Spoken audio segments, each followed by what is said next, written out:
हादसे दोनों वजह से होते हैं, तकनीकी वजह से भी होते हैं और परिचालन की गलतियों की वजह से भी होते हैं।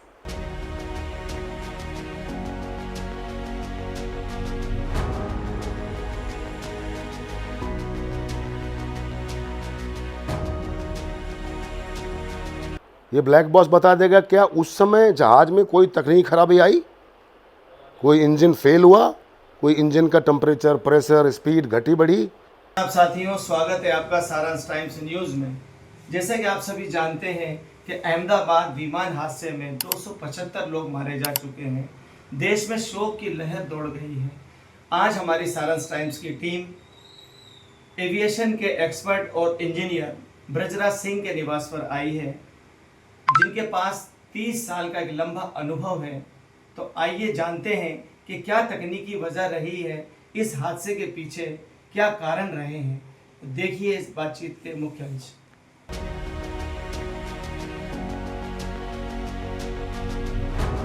जैसा कि आपने कहा कि असली वजह तो जांच के बाद ही पता चलेगी और हमें उसके बारे में जजमेंटल नहीं होना चाहिए, बट फिर भी जैसा कि आपने कहा कि मेरा 30 वर्षों का अनुभव है विमान अभियांत्रिकी में। मैंने बहुत सारे एक्सीडेंट्स, क्रैशेस देखे हैं और इन्वेस्टिगेट भी किए हैं। मेरे हिसाब से इस क्रैश के केवल 2 वजह हैं। पहली वजह हो सकता है 1% chance human error due to any, किसी जल्दबाजी की वजह से हुई हो कि हम जल्दी टेक ऑफ करना चाहते हैं तो हमारी टेक ऑफ स्पीड V1 बोलते हैं हम उसको, वो कम रही हो। कैप्टन साहब से शायद कोई ऐसी थोड़ी बहुत संभावना है इसकी, बहुत ज़्यादा नहीं। दूसरी संभावना जो मेरी नज़र में है और केवल दूसरी ही है बस, वो ये है कि जहाज़ का वज़न जितना ऑथराइज्ड है उससे ज़्यादा था और मेरा अंदाज़ा है कि 10-20 टन ज़्यादा था।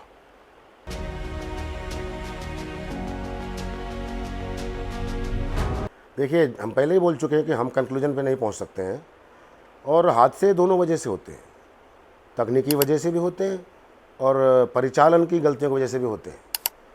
तो कहने का मतलब ये है कि या तो तकनीकी लोगों ने गलती की है, या तो परिचालन टीम ने गलती की है, और या तो जहाज़ में ही कुछ कमी थी, जो मैं बता चुका हूँ आपको कि मुझे एक ही जहाज़ के बारे में अगर आप बात करें तकनीकी, या अगर हम कैप्टन के गलतियों को छोड़ दें, अगर हम ये मान लें कि कैप्टन ने सब कुछ सही किया है, तो मैं आपको एक ही बिंदु कह सकता हूँ कि इस जहाज़ को ओवरलोड किया गया था। इसका वज़न अधिकृत वज़न से काफ़ी ज़्यादा था और वो पायलट को बताया भी नहीं गया लोड एंड ट्रिम सीट में। शायद लोड एंड ट्रिम सीट भी गलत बनाई गई है। इस सूचना की अभाव में जहाज़ के विमान के हमारे जो कैप्टन थे, उन्होंने अपनी नॉर्मल मतलब जो साधारण जो हमेशा होती है टेक ऑफ स्पीड, उस स्पीड पे उन्होंने टेक ऑफ किया। इसलिए वो जहाज़ ओवरवेट होने की वजह से उस स्पीड में जो हमको लिफ्ट मिलती है, लिफ्ट, जब हम जहाज़ को टेक ऑफ करते हैं तो जहाज़ को लिफ्ट मिलती है, उसके लिए स्पीड और वज़न बहुत ज़रूरी है। बहुत स्पीड और वज़न, मतलब गति और वज़न का जो संबद्धता है या रिलेशन है, कोऑर्डिनेशन है, वो बहुत इंपॉर्टेंट है। अगर वज़न ज़्यादा है और आप स्पीड कम है, टेक ऑफ की स्पीड कम है, लिफ्ट ऑफ के टाइम की स्पीड कम है, तो एयरक्राफ्ट सपोर्ट नहीं कर पाएगा एंड सेम ऐसी ही घटना होगी। अगर वज़न नॉर्मल है और आपकी स्पीड कम है तो भी यही घटना होगी। ये बहुत ही ज़रूरी प्रक्रिया है किसी पायलट के लिए, टेक ऑफ करना। एंड वो पॉइंट, जो बिंदु है, वो बहुत इंपॉर्टेंट बिंदु होता है। पायलट सामने देखता रहता है स्पीड 1 2 3 4 130 40 60, जब वो 140 50 60 जो भी V1 है उस एयरक्राफ्ट का, उस वज़न के लिए, उस दिन के लिए, उस मौसम के लिए, उस तापमान के लिए, उस डायरेक्शन के लिए, उस विंड, उस हवा गति के विरोध के लिए। वो उनको यही सिखाया जाता है, इसीलिए वो कैप्टन कहलाते हैं। वो कभी गलती नहीं करते क्योंकि वो बहुत ही परफेक्ट होते हैं अपने काम में। दिन में 10 बार यही करते हैं। हाँ, हो सकता है, हम इंसान हैं, हम मशीन नहीं हैं। कभी कभी हम इंसानी गलतियां करते हैं, जिसको अंग्रेजी में हम लोग बोलते हैं ह्यूमन एरर्स, मानवीय गलतियां, दोष। वो किसी से भी हो सकता है, आपसे भी हो सकता है, फ़ोटो खींचते समय मेरे से हो सकता है, ठीक से नहीं देख पाया आज। कप्तान से भी हो सकता है कि चाय पीने लग गए टेक ऑफ में। आई मीन, चाय पीने से मतलब मेरा just being complacence for a second. एक क्षण के लिए हमने ये मान लिया कि हमें तो आता है, ये कहते हैं कॉम्प्लेसेंसी। तो कभी कभी ये कुछ भी हो सकता है, बट इस केस में मैं आपको दोबारा बोलता हूँ कि इस जहाज़ में वज़न सीमा से अधिक था, इसलिए ये जहाज़ टेक ऑफ के तुरंत बाद अपने वज़न को सपोर्ट नहीं कर पाया और क्रैश हो गया, गिर गया।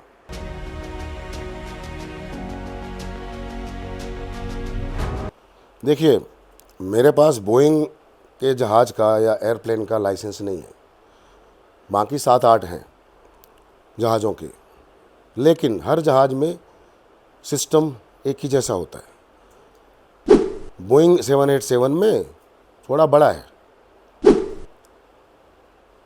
जिस जहाज़ में मेरा है हॉकर 850 XP या ग्लोबल एक्सप्रेस या ATR, जिसमें मैं ट्रेंड हूँ, क्वालिफाइड हूँ, उनका सिस्टम भी सेम है।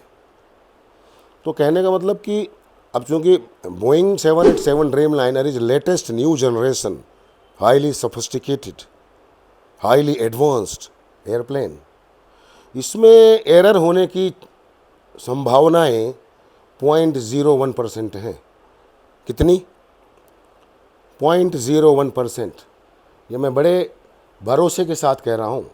ये भरोसा मुझे बोइंग पे नहीं है, ये भरोसा मुझे अपनी वैमानिकी पे है। हमारी जो एरोनॉटिकल टेक्नोलॉजी है ना वर्ल्ड में, उस पे भरोसा है मुझे। हमारे हर एयरक्राफ्ट में ट्रिपल सिस्टम है, triple safety system, triple stand by system, system 1, system 2, system 3। एक फेल होगा दूसरा काम करता है, दूसरा फेल होगा तीसरा काम करता है, तीसरा फेल होगा तो फिर हमारी किस्मत काम करती है। इस जहाज़ में किसी तरह कोई गलती ना तो इसके मॉडल में है और ना इस व्यक्तिगत जहाज़ में थी।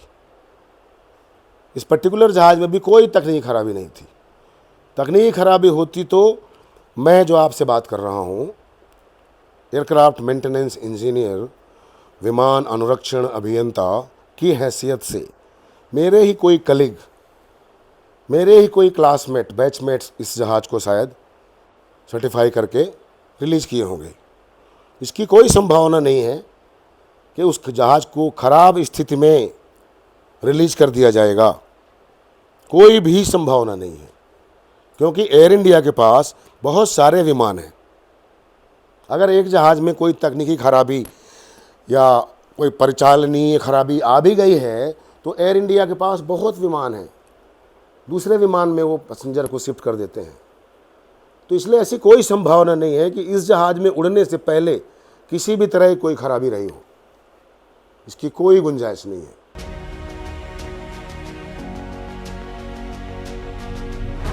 देखिए, मुझे जो अंदाज़ा है, अंदाज़ा बोल रहा हूँ क्योंकि मेरा ड्रीम लाइनर का लाइसेंस नहीं है, मेरा अंदाज़ा है कि इसमें 200 टन के आसपास फ्यूल था। 200 टन के आसपास, 220 भी हो सकता है, 180 भी हो सकता है, क्योंकि मैं उस जहाज़ में, मेरे पास उसका डाटा नहीं है। बट 787 ड्रीम लाइनर मॉडल में 200 से 250 टन फ्यूल आता है। अब आपने कितना भरा था ये मुझे पता नहीं है, तो इसलिए वहाँ की सारी इमारतें जल गई हैं।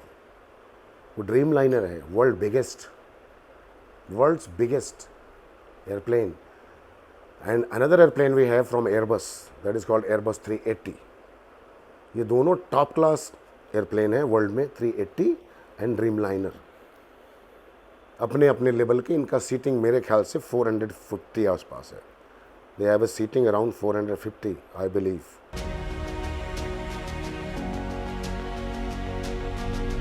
ब्लैक बॉक्स आपको बता देगा कि क्या जहाज़ में कोई परिचालनीय गलती हुई है, जैसा मैंने कहा क्या V1 कम थी। ये ब्लैक बॉक्स बता देगा क्या उस समय जहाज़ में कोई तकनीकी खराबी आई, कोई इंजन फेल हुआ, कोई इंजन का टेम्परेचर, प्रेशर, स्पीड घटी बढ़ी, क्या इंजन का जो ताकत है, हम जिसको थ्रस्ट बोलते हैं, थ्रस्ट हम टेक्निकल भाषा में बोलते हैं प्रेशर रेशियो टर्बोफैन इंजन में, तो सिंपल भाषा में बोलते हैं कि इंजन की ताकत, थ्रस्ट घटा क्या, या CVR भी है, कॉकपिट वॉइस रिकॉर्डर भी है हमारे जहाज़ में। वो ये भी बताएगा आपको कि पायलट्स के बीच उस दौरान क्या वार्तालाप हुआ, क्या कोई जहाज़ में खराबी की बातचीत की उन्होंने, क्योंकि ATC को तो कोई भी तकनीकी खराबी की जानकारी नहीं दी गई है। ATC को केवल इमरजेंसी कॉल दिया गया, mayday mayday mayday mayday mayday mayday is emergency call, that I am in trouble please help. But ये बता नहीं पाए हो क्योंकि इतना समय ही नहीं था, ये सब कुछ 5 सेकंड में हो गया है। मेडे मेडे के बाद शायद वो बताना चाह रहे थे क्या बताना है, बट उससे पहले unfortunately sadly the aircraft got crashed.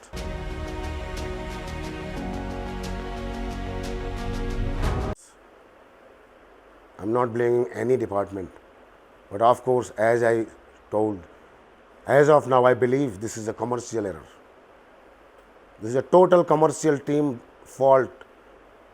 Airplane has been overloaded willfully in criminal act commitment caused death.